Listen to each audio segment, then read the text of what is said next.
Hello everybody, this is Oliver from Neo, and today what I am wanting to do is to brew a Fukamushi and compare the different brewings of this tea one to another, because Fukamushi is actually quite a specialty, as this tea has from brewing to brewing a very different color, especially from the first brewing to the second brewing.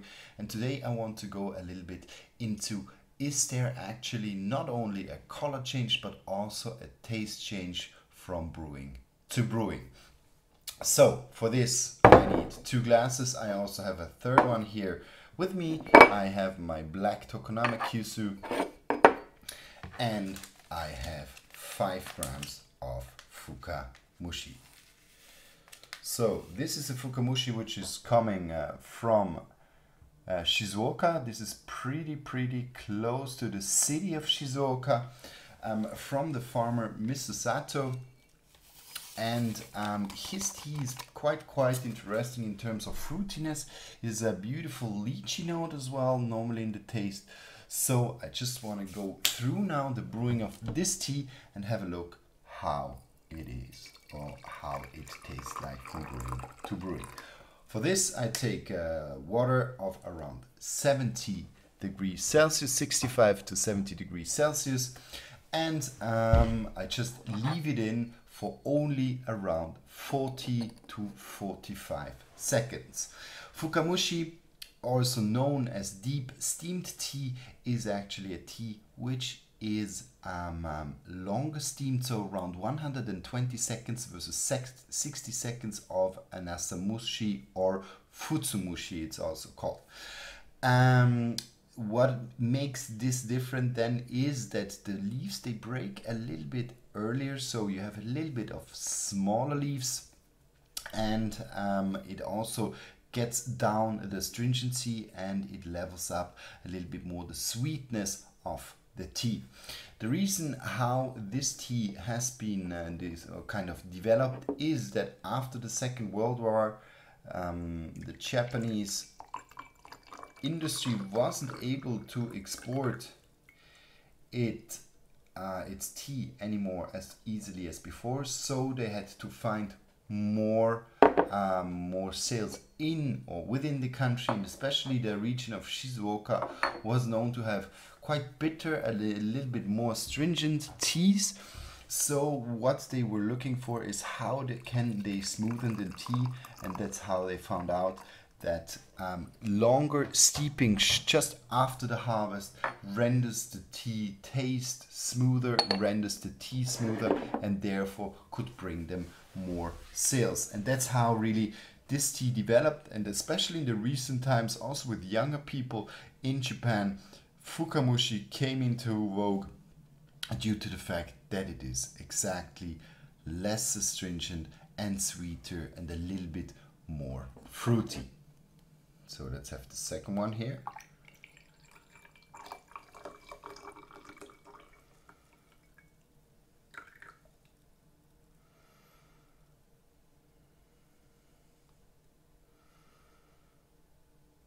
Good, this is number 2, and we also do a third brewing.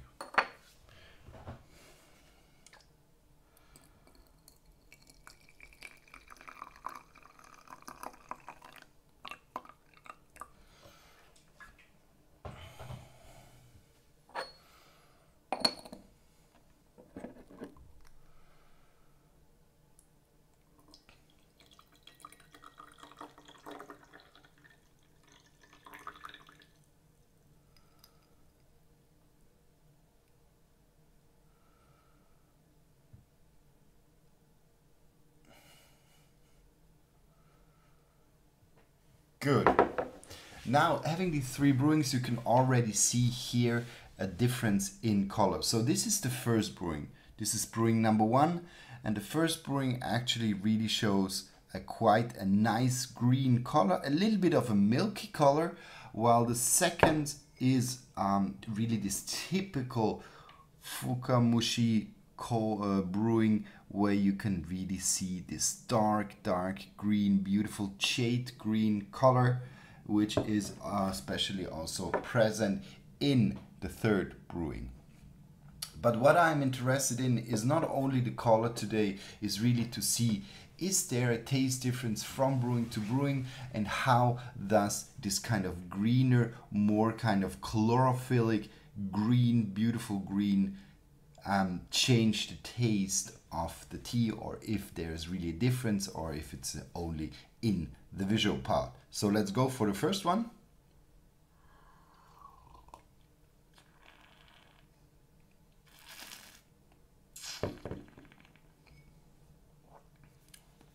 So the beautiful sweet note. I have a little bit of a cereally note, slight kind of a little bit smoky note nearly. I got a little bit of a grassy note, and I have a lot of this fruitiness. So there's kind of, it turns a little bit around of a small hay note in the beginning. It's very slight, and then goes directly into a fruity note, which is dominated by a little bit of especially a little bit of Granny Smith, pear I have, and a little bit of a lychee note. So the lychee note which I had in my mind is not so strong today, or at least my palate shows me much more of a pear note, of a Granny Smith apple note. It's also that I took a little bit of a hotter water. Normally I take 60 degrees. Now I was close to 70 degrees Celsius, so around 150, 155 Fahrenheit. Meanwhile, normally I do it at 140 Fahrenheit. Good, so this is the first one. Let's see how the second one tastes.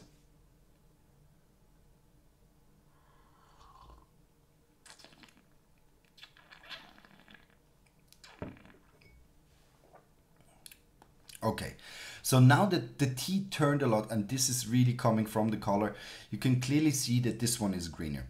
And here you got much more of this greener, chlorophylltic, spinachy note coming in.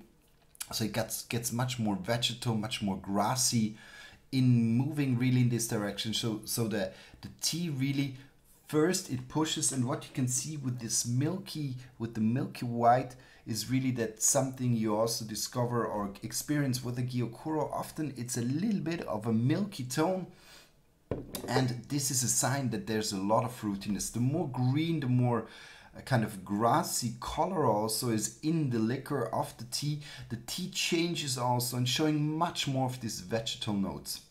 So often only by the liquor you can already judge if how the tea taste should be, knowing the leaves, knowing that the tea has been shaded. This one has been shaded for about 7 to 8 days.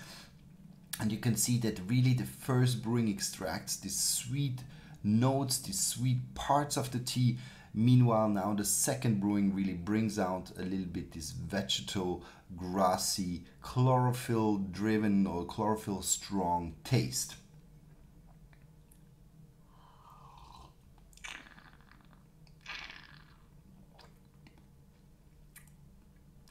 So let's see what I can feel as well. A little, there is still quite a strong sweetness.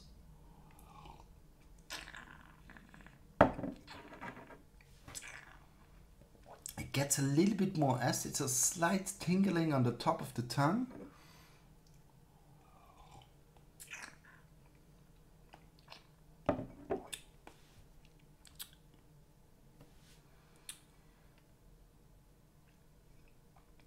In terms of fruitiness, it gets a little bit of a slight asparagus note.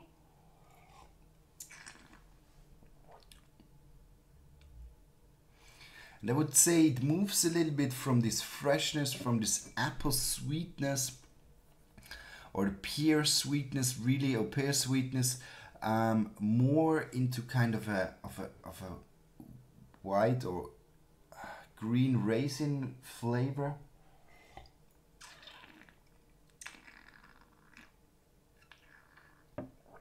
but it loses, or it, like this fruity note really goes down. Yeah, here I have clearly much more, especially this period, and now I have much more. Now that also the temperature goes down a little bit of the tea, I got much more the lychee note coming in front, and I have much more of the pear note, so it's very sweet. Well, here maybe if I just cool it down a little bit.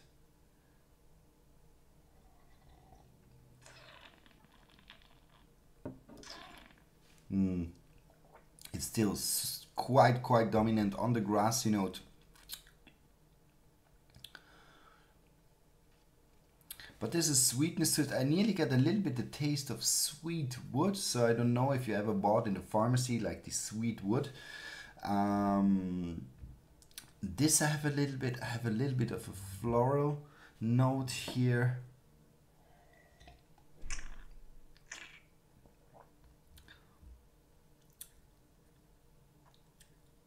It's kind of, it's like here you have like this fresh sweetness, direct sweetness of a fresh fruit, and here it's a little bit more kind of this more settled sweetness, so it's getting a little bit less. I also had a slight taste of dates,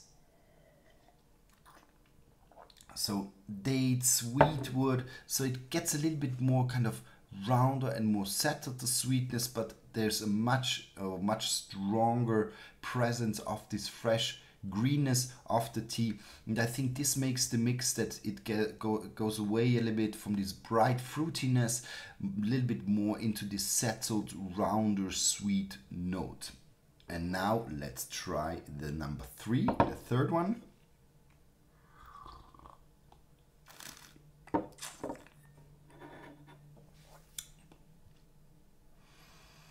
And even here, the sweetness goes down a little bit further, so it goes down more, so you have less of the fruity note. The green note still very present. Let's see, color-wise, these two, they change again. So you can really see that each brewing has a special kind of color. So this one is really a little bit this beautiful kind of milky sweet tone. Then you have a lot of the grassy tones coming in, still having quite a nice fruitiness. And now the third one.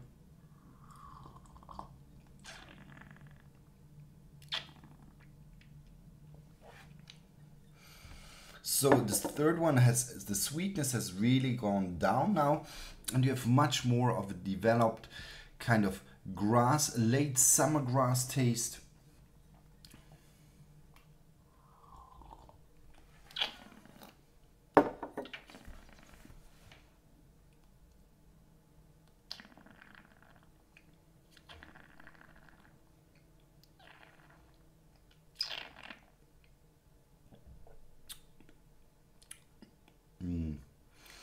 Yeah, you got much more of kind of a green taste, grassy taste, but it's a little bit, it's moved from here. You get like this fresh round grassy taste mixed with the sweetness. Here you're a little bit more in the late summer grass, spinach, clear, strong, green, spinachy taste. You got a little bit the taste of the sweet wood, but it's less intense than with the last brewing. So it's quite different in terms of brewing and of taste development. So you really go from a fruity, bright sweetness then to a vegetal sweet, more settled sweetness, and here you get much more of this kind of this green spinachy, strong spinachy taste, and the sweetness is at a quite low level with a little hint of sweet wood.